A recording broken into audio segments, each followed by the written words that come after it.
Wonderful. Well, thank you all again so much for joining us for tonight's program, bringing home our heroes inside the Defense POW MIA Accounting Agency. Retired Marine and World War II research analyst Tim Kelleher will talk about the Defense POW MIA Accounting Agency, also known as DPAA, and its mission of finding and identifying the remains of missing U.S. service members and to provide the fullest possible accounting of missing personnel for their families. Tim will also share some of his field experiences as one of the many dedicated investigators who travel the world looking for the missing. And a little bit about the DPAA. It's an agency within the Department of Defense whose mission it is to recover American military personnel who are listed as prisoners of war or missing in action from past conflicts and countries around the world. The agency uses everything from satellites to map battlefields from World War II to DNA and a single tooth to find and identify heroes who have been missing for as many as 80 years. Whether diving underwater off the coast of Europe or searching the jungles of Vietnam, they continue to fulfill this nation's promise to leave no one behind. The DPAA laboratory in Hawaii is the largest and most diverse skeletal identification lab in the world and is staffed by more than 30 anthropologists, archaeologists, and forensic odontologists. And I did also, before I introduce Tim, I did want to give a shout out and a thank you to Lieutenant Colonel Tamara Fisher-Carter for helping organize tonight's event. So all 50 of us or so who are watching live and the many others that will watch on demand, let's give Tim a big virtual round of applause for joining us tonight. And Tim, you can take it away. I'm going to spotlight you and I'm going to share my screen. One moment.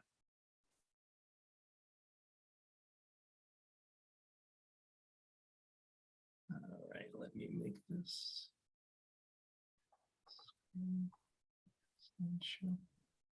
All right, how's that, Tim? Can you see it? I can see it, yes. Thank you very much. So a little bit about myself. I was born in Stoughton, Massachusetts. I grew up in Brockton, Massachusetts. I'm a 1988 graduate of Brockton High School. I joined the Marine Corps right out of high school in 1988. And served until 2009 when I retired. During 1995 to 1999, I got assigned to a task force called Joint Task Force Full Accounting, which was a predecessor, or actually a predecessor of the unit that was a predecessor of DPAA. So I go back almost 20 years in this mission, 30 years actually. During that time, I was a field analyst investigating cases in Vietnam, Laos, and Cambodia. I did 14 missions.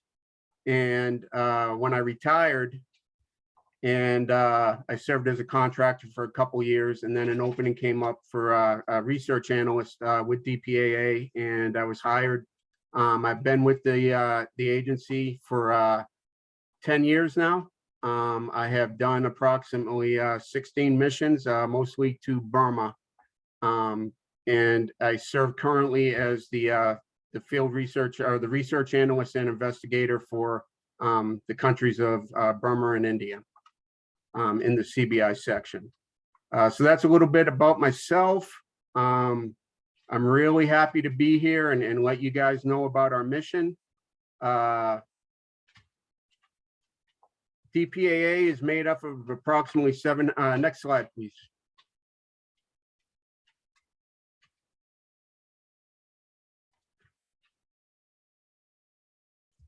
Okay, so our mission is to provide the fullest possible accounting for missing personnel, their families, and the nation. This includes going out and searching, doing research, and everything in between. Our values are compassion, integrity, teamwork, respect, and innovation.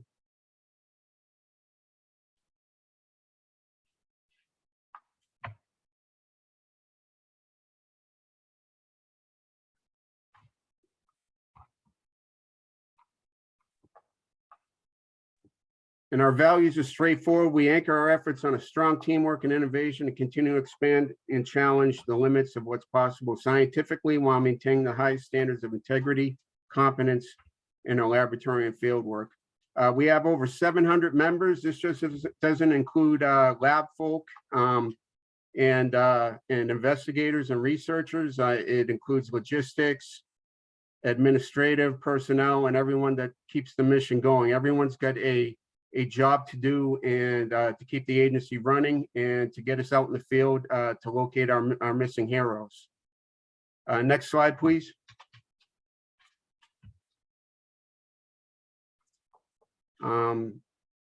Let me see. Can you play the video? I wasn't sure whether we could play the video or not. So Tim, when I shared my screen, I'm not sure I was prepared to share a video. Okay. My fear is it's not going to work. What I would suggest is let's go through your presentation, and then if there's time at the end, we can try the video. That's fine. That is fine.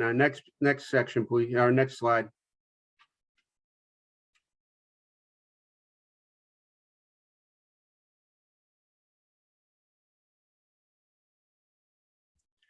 So currently, we have approximately almost 82,000 unaccounted for from all wars. This includes World War II, Korea, Vietnam War, and the Cold War. The vast majority are from World War II, and many of those are ship losses, so they're considered non-recoverable sea losses. We have approximately almost 72,000 from World War II, 7,500 from the Korean War, 1,500 from the Vietnam War, and 127 from the Cold War. We are widely considered a humanitarian effort, and we actually smoothed the way for international policy with the State Department when we go in and operate, because we are a humanitarian mission. So for countries like Burma, where we hadn't been for almost 40 years, we were the lead agency in promoting U.S. Myanmar ties in that country, and so we're really a tool to not only recover our missing heroes, but to also further our bonds with various countries around the world.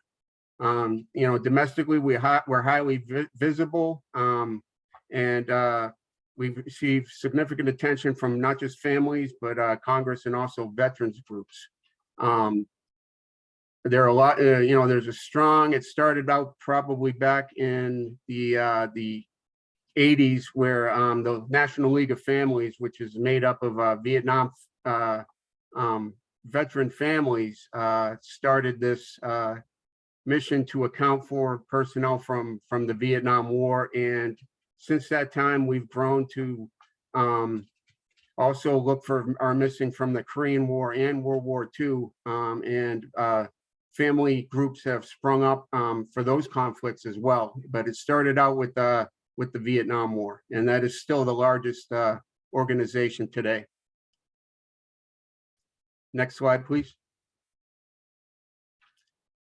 So the accounting basics, who are we looking for and where are they? It starts out with research, historical research, in order to identify where these individuals we think they went missing,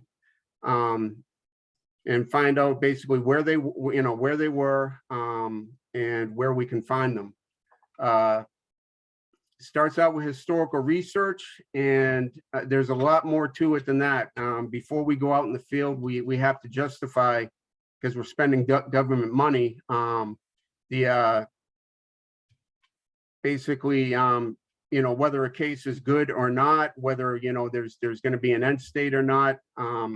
So when we start out, we do our research, we write a report called a case narrative, and that goes through peer review, and it goes through several checks and balances. And once we get that done, if we think the case is good and we want to move it forward, we'll write an investigation proposal, which is merit-based, and it involves everything from not just the research, but also the logistics involved, host nation cooperation, and all of that, in order to get the case out the door and get it to the field, to investigate it. So we really have to sit there and justify how strong a case is to get out there and look for, our missing heroes. If we go out in the field and it's a good investigation and we think we found something, we'll come back, we'll update the case narrative. From there, we will write an excavation proposal, which is we'll send a recovery team out in the field to excavate the site that was found during the investigation. And the excavation proposal basically justifies, once again, based on merit, whether we can go out there and, put resources towards trying to recover the individual from the case.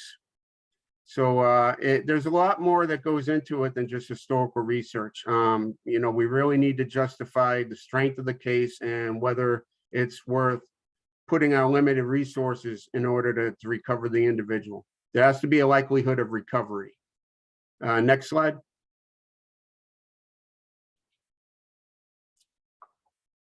And here is the multiple lines of evidence, everything that goes into, searching for and finding an individual to bring him home to his family.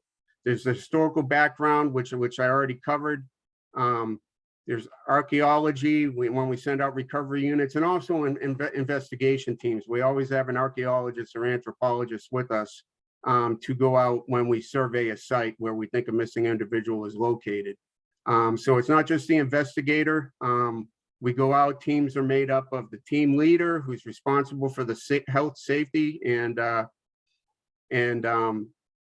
direction that the team is going to move in. We consider material evidence that's found at the site, whether it be boots, insignia, aircraft wreckage, all that's included in material evidence. If we do find remains, we bring them back after recovery. They're sent to the lab and they run a forensic review of it. DNA evidence is which they did not have back when they were looking for these individuals after World War II or after the conflicts. DNA is a huge help in identifying individuals, and it wasn't present before. And it really helps us, especially with, we refer to them as unknowns, remains that were recovered back after World War II or back after the Korean War. They couldn't identify the individuals based on their forensic study, but DNA is helping us to identify those individuals where traditional means weren't enough to identify them. So all these multiple lines of evidence are used in identifying an individual. Next slide. Developments a note. During the pandemic, we were basically shut down. All our missions in 2020 were basically canceled due to the pandemic. But we did have other avenues to try to still identify individuals during that time. The USS Oklahoma, which was sunk across Ford Island from the Arizona, had a lot of unknowns, 388 basically buried in the National Memorial Cemetery of the Pacific, which we call the Punch Bowl here in Honolulu, Hawaii. And a project was started to disinter these individuals, these unknown servicemen from the National Memorial Cemetery of the Pacific, bring them to the lab and use DNA and other evidence and other means to identify them. So far, 361 of the 388 have been identified, and 5 of those were from Massachusetts that I've counted. Also, during 2018, North Korea handed over 55 boxes worth of remains to the US government, and 82 IDs have been made during that time in the years since. We continue to have increased interest and support from Congress at the behest of the family organizations that lobby for us to be able to do our mission and bring back their loved ones. And in FY21, fiscal year 21, teams were in 27 countries, and we made a total of 142 IDs. Along with the Oklahoma project, we had a project called the Machina Disinterment Project. And This was from the Battle of Machina in World War II up in northern Burma, in which 104 sets of remains, all unknowns, were brought back. They were initially interred in 2 cemeteries in India, and then they were brought back to the Punch Bowl, the National Memorial Cemetery of the Pacific, and buried there as unknowns. We have 104 missing individuals from that battle, and 78 sets of remains were brought back from Burma and interred in the cemetery. And since 2018, we've been disinterring those, and we've made 5 identifications so far from the Battle of Machina. Partners are a huge part of our mission. We've really reached out to various universities, rescue groups, as well as contractors for help with both research and field investigative work. And those partnerships are a force multiplier, and they continue to let us do our mission even when we can't get teams out in the field, organic teams from DPAA out in the field. We can increase our missions through the use of partnerships, both with universities and, as I said before, other entities like rescue groups that have mountaineering training, and they can go up there in the mountains and look for cases that we submit to them as well. Next slide. So being from Massachusetts, you folks probably want to know the numbers of missing. We have 2,662 from World War II, 186 still missing from the Korean War, and 25 from the Vietnam War. In the CBI section, which I'm a part of, China, Burma, India section for World War II, we're missing 16 from China, 28 from Burma, and 13 from India. And I'll go over 2 cases. They're not Massachusetts natives, actually. They're from New York. We haven't had any IDs of Massachusetts natives from the CBI theater, but that's my my position, and so I'll cover what I know, which is cases in Burma and in India. Next slide, please.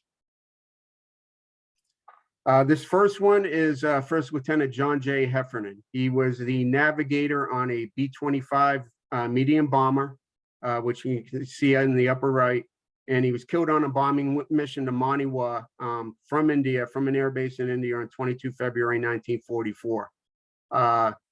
He was part of a 2-ship convoy or flight to bomb the Maniwa railway yards in order to interdict the rail lines, the Japanese rail lines of supply throughout the country. During the flight, they saw a river barge on the west side of the Chindwin River, and it was a target of opportunity. Maybe they were concerned that they would notify ahead of their bombing mission, so they decided to strafe the barge. Lieutenant Heffernan's aircraft crossed the river from east to west to strafe the barge, and I was told when I investigated this from an individual, an old man that was there at the time, that the Japanese lieutenant was hiding behind a tree and shot the fuel tank of the aircraft. The aircraft did a shallow dive into the ground, which caused it to go almost a quarter-mile inland, rolling end over end. The plane disintegrated, all aboard were killed. A lot of the occupants were flung out. And after the crash and there's a picture of the crash site from World War II archives down below. You can see the river in the background and see how far inland it went. When the fire stopped, the Japanese units in the area instructed the villagers to bury the crew where they lay.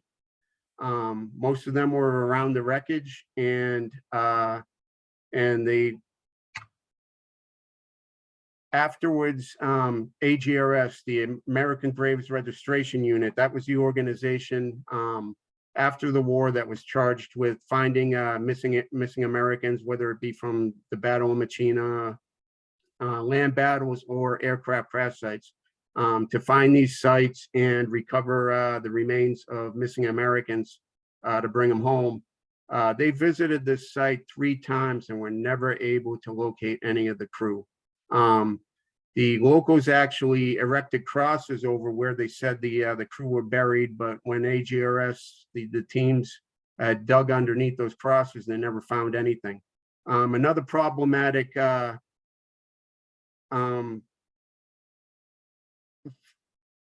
another problem for this site was the Chindwin River would flood every year. So you would have a lot of flooding and moving of silt in and out of the river. So they were afraid that these individuals were, the bodies of these crew might have been washed away into the river. This incident was first researched in 2012. We were never able to, couldn't get into Burma until 2011. I significantly updated the case narrative for it in 2017. In 2018, we went out and investigated the site. We dug down a good ways, maybe 2 meters, through sterile soil and found small amounts of aircraft wreckage. So we know we had a site, but it's a very large site, and we were still unsure where to look. But I wrote up the investigation proposal after we got back, and we sent out an investigation, or the first recovery mission, in 2019. Now, using the below picture, along with satellite imagery, we were able to pinpoint a area of the field that was discolored due to the channel where this aircraft crashed. It crashed actually in a creek bed, and due to there was a field of yellow flowers running in a straight line, basically through other green crops, and this kind of outlined to us, hey, this is where the creek bed was. So that's where we decided to dig, along with witness testimony telling us, yeah, it crashed about in this area, and we were able to find wreckage consistent with the B-25, and we did recover remains, osseous remains, during that mission. We went back in 2020. After we're done with the recovery mission, we'll fill in the excavated part where we excavated, but they'll leave a marker, generally a steel pole or some other marker, as to where we last dug. So we knew the dimensions of they knew the dimensions of the 29 site and where to start digging and what direction to start digging from. Basically, from the 2019 mission, and they knew what direction to go to for the 2020 mission. They went further south and found more remains and more wreckage. The remains from both missions were identified as First Lieutenant John J. Heffernan on 2 November 2021. This site is still what we consider open. It's an open site. And probably, since it's such a large site, we'll probably have 2 or 3 more missions. Unfortunately, not just the pandemic, but the government of Myanmar was overthrown in early 2020, and the military junta took back over. So we don't know when we can get back into Burma to conduct missions, but hopefully things resolve themselves to be more favorable for when we can get back in there in the next few years or so, and we can continue excavating this site and hopefully find the remains of the other 6 individuals that are missing. Next case, our next slide. My second one is First Lieutenant Miles W. Esme. He was killed at the Battle of Machina in northern Burma on 7 June 1944. If you ever heard of Merrill's Marauders, they were the main U.S. ground unit, or the only U.S. ground unit in Burma during World War II. Forces there were mostly Chinese. Allied forces were mostly Chinese and and British forces. But we did send Merrill's Marauders in. Their job was to basically be a long-term interdiction mission. They go behind enemy lines and disrupt enemy lines of communication, enemy supply depots, and basically cause chaos and confusion with the Japanese. And so they went into Burma in early 1944, and fought many battles, 5 major ones and over 30 minor engagements with the Japanese behind enemy lines, as basically the spearhead of the British and Chinese units that were falling behind to retake northern Burma. By the time they got to Machina, they started out with a force of about 3,000 men, and by the time they got to Machina, due to combat, but more importantly, disease and malnutrition, they only had about 100 combat capable veterans left when they reached Machina. They took the field, the airfield west of Machina on 17 May 1944. And after that, they basically thought, hey, we're done. We did what we set out to do. And they were going to get evacuated to India for rest and recuperation. But they were told to stay and take the town, which turned into being a months-long battle. They did not take Machina until 3 August 1944. Now, during this time, because of the depleted condition of the Marauders, they sent in 2 combat engineer battalions that were working on the Lido Road coming in from India. And they also shipped in 2,600 green troops from the United States that had no combat experience.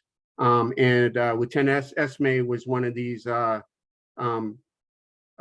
reinforcements brought in from the United States during that time. They arrived right about the 1st of June, and basically their combat training was on the fly. They were fighting as they were being trained. So he was killed, I think, on 15 June 1944. You can kind of see the battle map down there. I basically took a map of Machina and drew boxes and lines to indicate where the forces were. Chinese regiments were brought in to take the town as well. They were in the southern area, south and west of Machina. The engineers were just north, and the green replacements that were called New Galahad. The code word for Merrill's Marauders was Task Force Galahad. The new green recruits that brought in were called New Galahad. They progressed northeast to take the town of Mankrin and then advance on Machina from the north. The engineers were slightly more to the southwest, and they set up blocking lines along the main road in and out of Machina, and also would advance from that area. And that's where Lieutenant Esme was killed, basically just north of the town of Machina. After the battle, due to the battle was just horrible. It was during the monsoon season, so everything was flooded. Disease and malnutrition was still running rampant, and a lot of these green recruits started to succumb, just like the old Marauders did, to malnutrition and disease. And due to the chaos involved with the battle, with the monsoon rains, many of the remains that were buried weren't properly marked, and many of them, as a result of this, became unknowns. So these remains of these U.S. service members were buried in many cemeteries, and also smaller collection areas. They were eventually all buried in the U.S. Cemetery in Machina, which was north of the city, and then they were disinterred after the battle around July 1944. The remains of the unknowns were moved to those two main collection cemeteries in India. And then afterwards, just like the Oklahoma, they were brought back to the National Memorial Cemetery of the Pacific in Honolulu, Hawaii. There are 104 missing Americans from this battle. 76 sets of remains were brought back, 54 of which we believe are from related to this battle. In 2018, they started disinterring remains from Machina, and it's another project, a disinterment project that we started in 2018. And through this project, Lieutenant Esme was accounted for in 25 May 2021.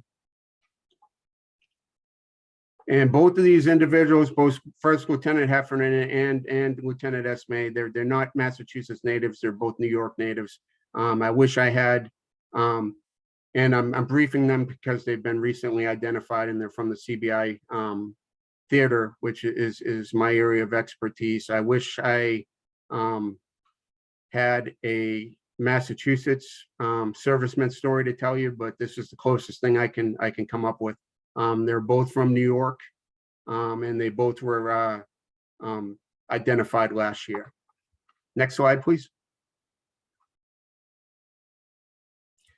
And here's our website information and our Facebook page, as well as Twitter page. If you have more interest in DPAA, you can go to these sites and see the good work we do. They post everything from identifications to missions that have gone out, to talking about the people that work for DPA and what they do. So if you have more interest in our agency, you can go to these sites and learn more about us. So Tim, before we get to the Q&A, let me attempt to play that video. So I'm going to stop sharing for a moment. Okay. Okay, and then bear with me. I'm going to bring this back. I'm not sure it can play or not. I hope it can, but it is on our website, I believe. Lieutenant Colonel Fisher Carter probably could add, but I believe it's on our website. Yeah, no, I'll be able to play it. Just one sec. Let me get to the right slide.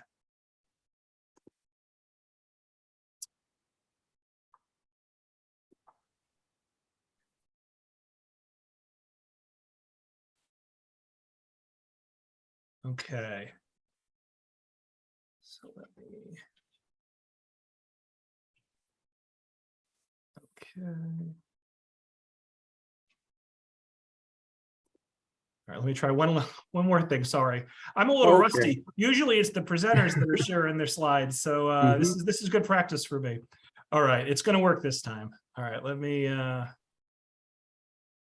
make sure this is full screen.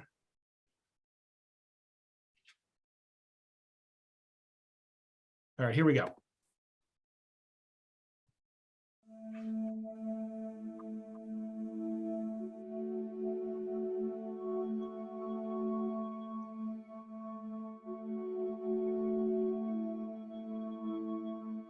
We write no last chapters. We close no books.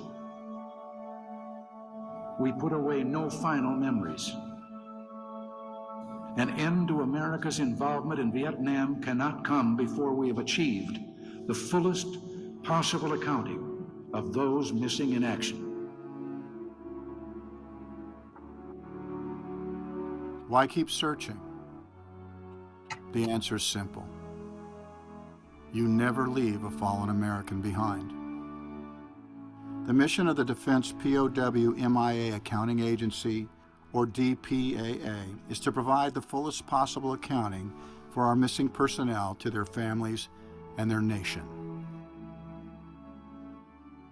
Strategically located in Arlington, Virginia, with major facilities at Joint Base Pearl Harbor, Hickam, Hawaii, and Offutt Air Force Base, Nebraska, the more than 600-person newly established defense agency is jointly manned by soldiers, sailors, airmen, and Marines, and Department of Defense civilians with specialized skills. Researching, recovering, Identifying and ultimately returning an individual to their family begins with analysis and investigation. The DPAA experts begin the search by studying all known information regarding the circumstances of each loss. Historians and analysts gather information from U.S. veterans, foreign witnesses, archival records, and other sources. They then create a case file for each unaccounted for American. This file may include historical records, official correspondence, maps, photographs, daily activity logs, and medical and personnel records of the missing person. These files are continually updated until an identification is made. Once the research has been done here, and we get the command's approval, we send out small teams. It could be up to 2 people, it could be a 10-person team, conducting interviews at a villager's house, at a district office, or in a combination of going to the site first and then conducting the interviews on site. Once all available information is analyzed, a decision can be made to disinter individuals buried as unknown or conduct field investigations. During a typical investigation mission, personnel interview potential witnesses, conduct on-site reconnaissance, and survey terrain for safety and logistical concerns. Teams also try to generate new leads that may result in future recoveries. The main goal of the investigation is to obtain enough information to correlate or connect a particular site with one or more missing Americans. If enough on-site evidence is found, the site will be recommended for recovery and excavation. Recovery sites range in size from a few square meters, such as in individual burials, to areas larger than football fields for aircraft crashes. DPAA may hire as many as 100 local workers to help with the excavation process. This job has so many benefits.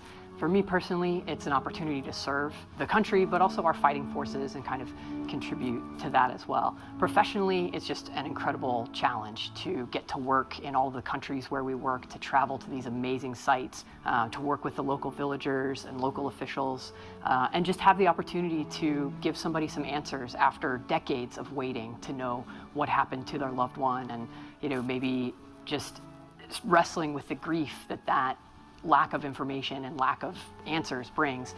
We have the chance to resolve that for them, and that's just an incredible opportunity. Investigative and recovery missions in search of missing Americans take DPAA personnel to distant, remote, and often dangerous locations all over the globe. Rice paddies in Southeast Asia, areas on the Korean Peninsula, 16,000-foot mountaintops in the Himalayas, and underwater sites off the coast of Papua New Guinea. And we still continue to search the battlefields of World War II throughout Europe. After a successful recovery, all evidence is then transported to the DPAA laboratories. Once they've arrived in the lab, the painstaking process of identification begins. This is the final step of the mission, leading to the return of an individual.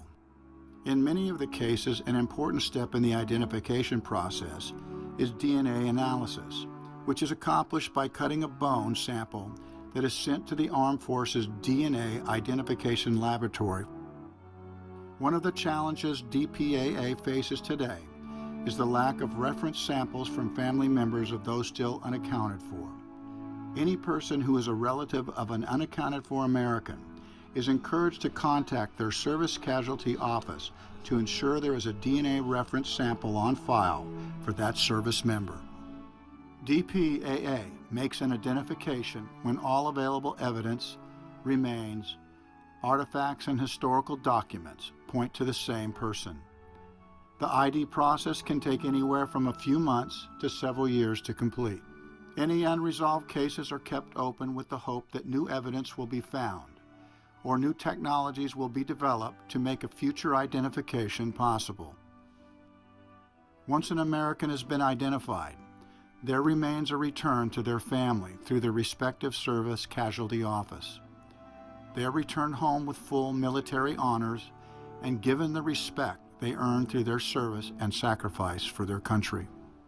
Oh, as a family member, this agency, to me, is doing phenomenal work, and in a very personal way, because when somebody loses somebody like my father, and you really don't know what the story is for 70 years, and then you find an agency that knows about him and keeps his memory alive, keeps the mission alive to try to find him.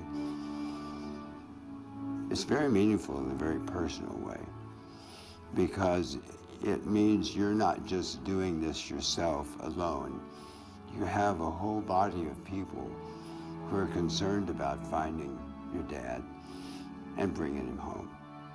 That says something about how we honor our dead, particularly those who have served this nation. I'm very grateful to all of the DPAA and related agencies, and the military in general, as they've pursued this in our government, and for our citizens, because they think it's an important enough mission to continue. And the way we value life, and very few nations, I don't think any other nation to this degree does this. Which, makes me proud to be an American. I just wanted to yell openly to everybody out there, he's home, he's home. I couldn't believe it. And when I went up and touched his name, I thought, you're home, you're home. It's unbelievable. I'm glad I live in the United States of America, and that we have this attitude. Leave no man behind. We're so fortunate. I want you to know, and I know from my own experience, that if something's happened to you, we will be looking for you. The men and women of the Defense POW MIA Accounting Agency are united in their effort to recover and return as many of our missing personnel as possible. One more patriot return, one more family that now has answers. One more step in fulfilling our nation's promise.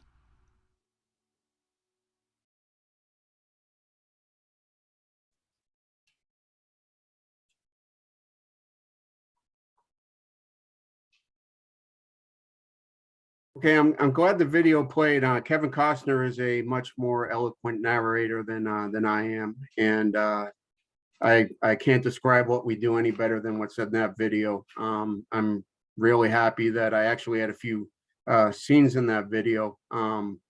That was from our the scenes I were in were from our investigative mission to Burma, Chin State in Burma, up in the Chin Hills back in 2016.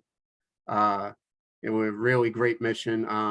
We had to use helicopter support to get to all the sites there, because they were up in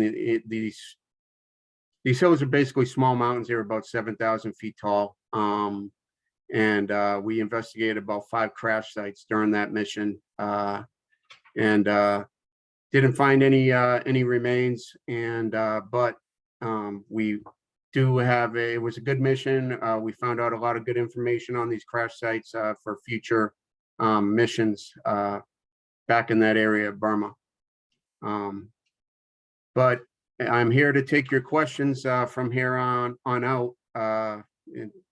Sure. So Tim, I think we've got a good solid 10 minutes for questions. And, Tim, I don't know, I think I might have failed to do this at the beginning, but obviously thank you for your service. And thank you for what you're doing now. I guess I'll ask the first question. So in your slides, you mentioned there's more than 81,000 servicemen and women who are still remain unaccounted for. And you estimate that 38,000 of those can be recovered. And then you mentioned in fiscal year 2021, there were 142 identifications. So I guess the question is, if there was 142 identifications, but there's 38,000 out there that can be recovered, how do we, for lack of a better word, speed up the process? What are some of the barriers you mentioned Burma just had political upheaval, and you're not even sure if you're allowed in the country anymore. And I imagine some of these servicemen and women's remains are in hostile countries, or maybe countries that have complicated relationships with America, like China, for example. But what can we do to sort of speed up the process and recover more than 140 per year? Well, as far as to what can speed up the process, our main obstacle, or one of the main obstacles, I mean, the main obstacle is time. We started this game late, especially for World War II. In the 2000s, most of the witnesses that I interview are 80, 90. I've interviewed people over 100 years old. So we lose we're against Father Time. Basically, these witnesses aren't going to be around much longer. So if we can't get in and interview them, that's a lot of knowledge lost. And basically after that, after we lose a firsthand witness, then we got to hope that they conveyed the story of whatever lost incident that they know about to their children, in which case it becomes secondhand knowledge, not as accurate. Another factor is these individuals, they're conjuring up 70-year-old memories. So a lot of the time their testimony isn't accurate either. They're doing the best they can. They're not lying to us, but their recollection just isn't there because it's been so much time has gone by. The other main obstacle is access. Like I said, for Burma, there's a junta in control now, just like they were back in the up until 2011. But even when we were in country, we couldn't get into the northern province of Kachin, which is the northern mountainous province that straddled what we called the aluminum trail, which was that's most of our losses, is cargo aircraft that were flying from India, bringing supplies to China to keep them in the war. With the hope that it would tie down Japanese forces from opposing us in the Pacific. So this supply mission to China was critical to the overall war effort, and hundreds of thousands of planes crashed in the Himalayan foothills between India and China. So most of our losses in Burma are cargo aircraft up in the mountains in northern Kachin, Burma. But due to the fighting, if you think of Burma as a horseshoe, the Baman people, the actual Burmese control the central valleys, and all the mountainous regions around the country are made up of indigenous or minority ethnic groups. But due to the junta basically opposing or harassing the indigenous groups, most of these groups have their own standing army. So there's conflict throughout northern Kachin, Burma, and we're not going to send a team of soldiers. It's a humanitarian mission. We're not going to endanger more American lives by sending a team up into a combat zone, basically, to go look at sites.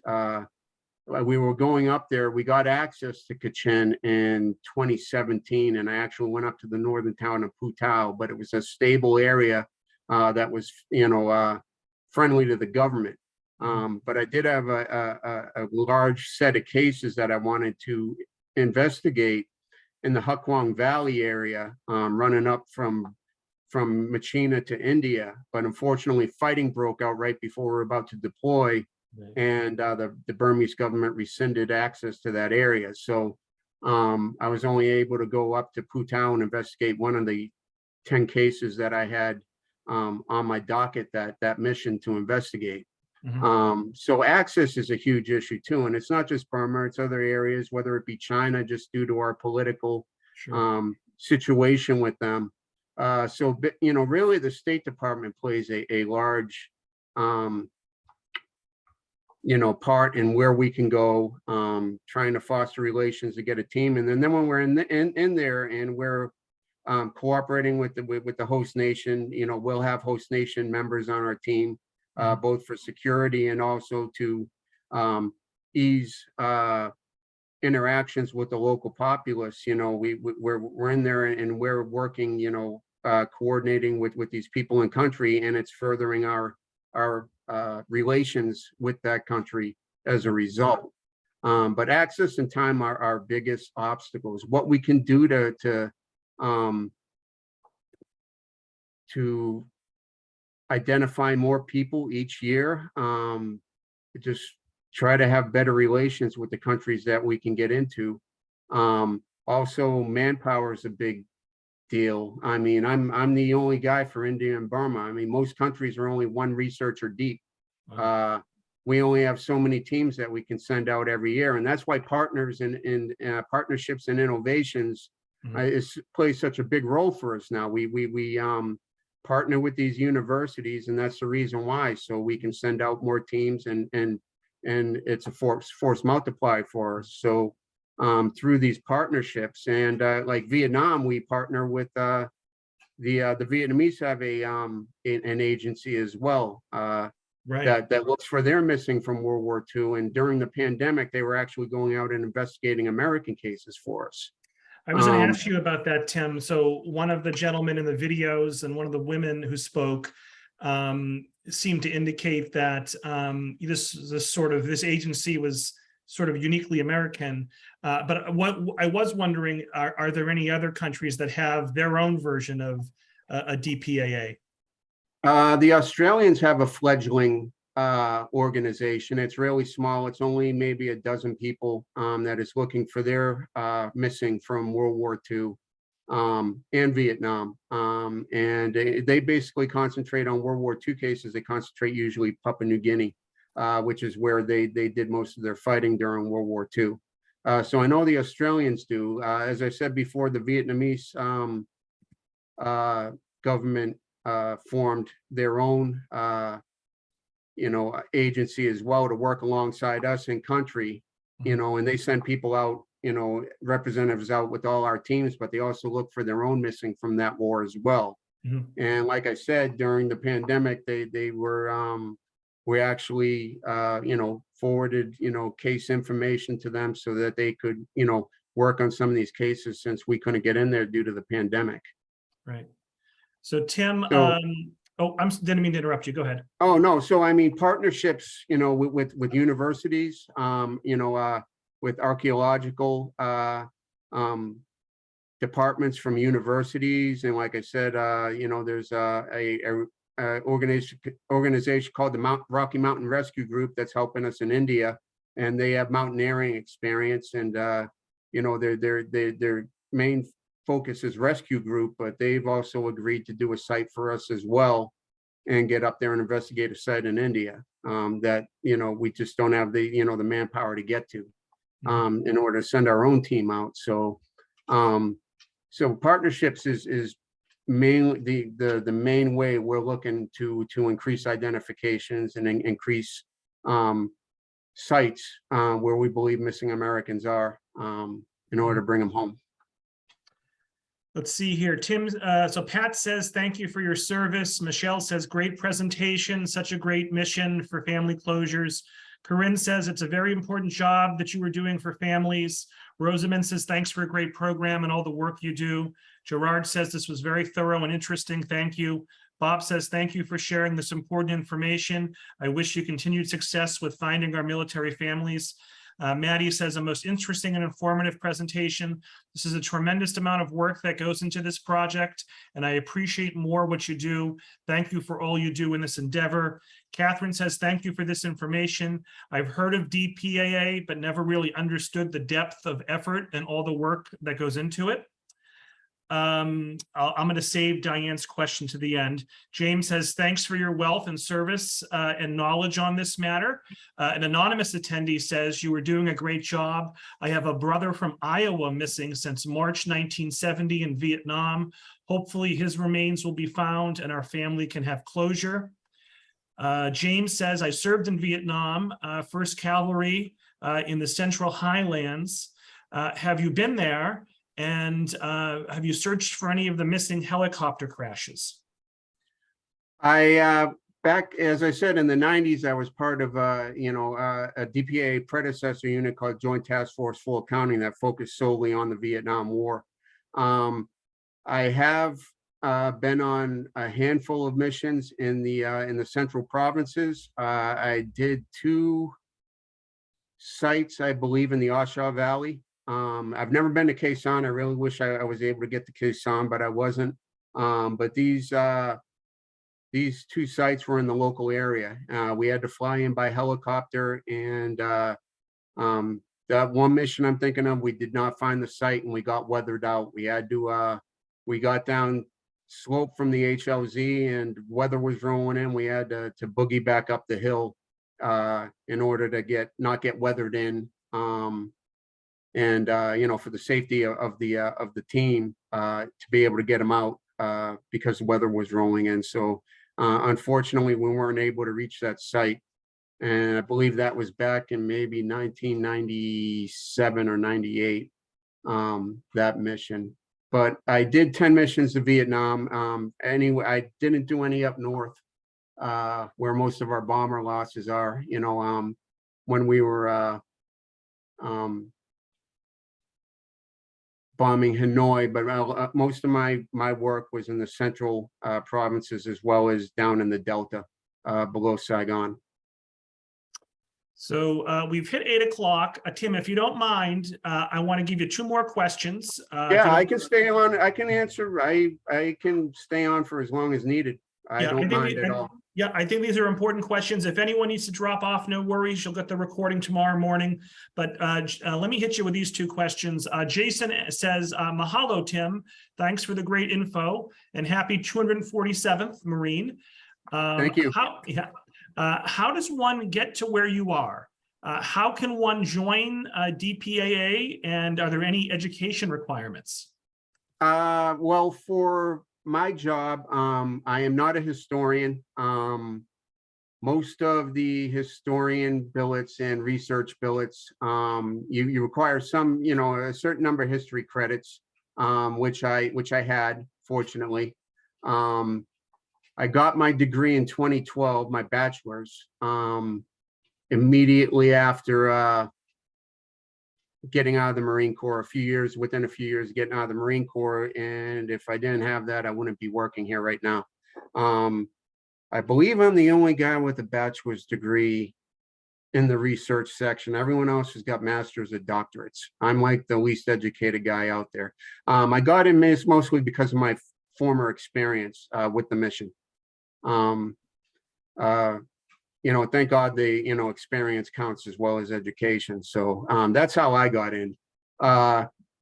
If you have a history background, they post job job openings on USA Jobs, and the agency just doesn't have historian billets. They've got archaeologist billets, planner billets, logistics, everything. Like I said, we're much more than just a research and archaeology based. I mean, we have a full logistics section, personnel section, outreach and communications that we're here because of them today.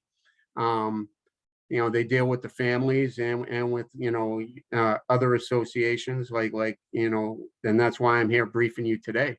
So there's various jobs at DPAA, and they're all posted just like any federal job through USA Jobs.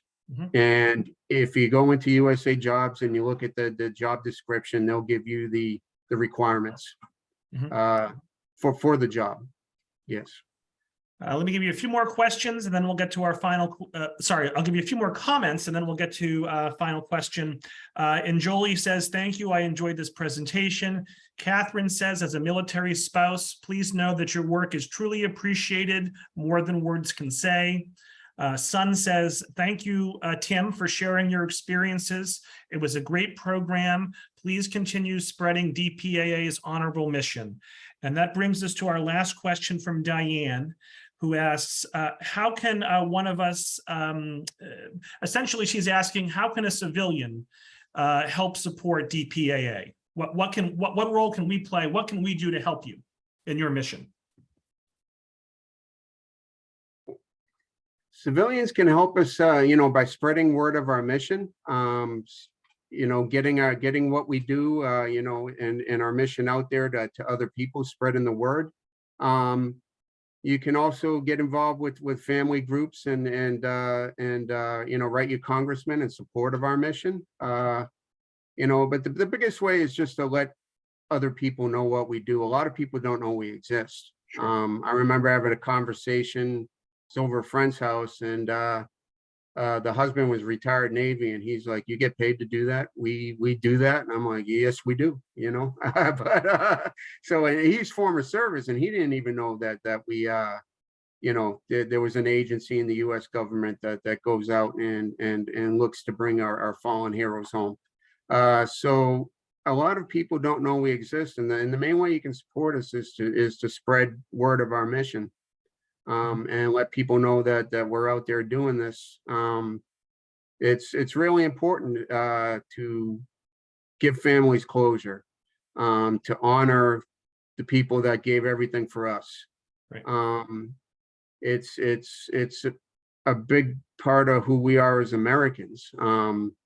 That we will make the effort. Not a lot of countries don't do that, to bring their fallen heroes home.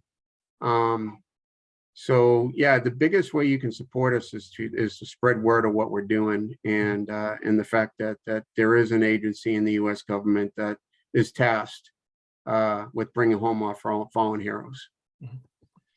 So I do acknowledge we have a couple more questions, but I think I'm going to end it here. I don't want to go too far past 8 o'clock. My local access TV station likes it when I try to stay within the hour here. So Tim, I want to again thank you for your being so generous with your time. I want to thank Tamara for helping organize this. I want to thank the 10 or so libraries that helped promote this. I want to thank the Friends of the Tewksbury Library who are going to be making a financial donation to DPAA. And folks who are still with us, look for an email from me tomorrow with the feedback survey, the recording, and more information about some other upcoming virtual programs. Tim, do you have any last words? Thanks for having me today. I love when, we all love when we can speak and spread word of our mission. We do it through family outreach conferences, or we call FMUs, family update meetings, that we hold in various towns 6 times a year throughout the U.S. The most recent one, I believe, or the one coming up, is in Norfolk, where we basically we let families know within a 300-mile radius of the city we're coming to that we're here to discuss the case of their missing loved one. We'll write a report called a case summary on their loved one that basically outlines the circumstances of their loved one's loss, as well as any efforts that we've made so far to advance their case. So we do a lot of this work through family outreach. But it's really special when we can talk to an organization like yours that's just interested in our mission. And I was more than happy to come on today. And I'd like to thank you all for having me. Great. Well, thank you all so much. Thank you in particular, Tim, and I hope everyone enjoys the rest of their night. Have a good day. Bye-bye. Thank you, folks. Go Pats.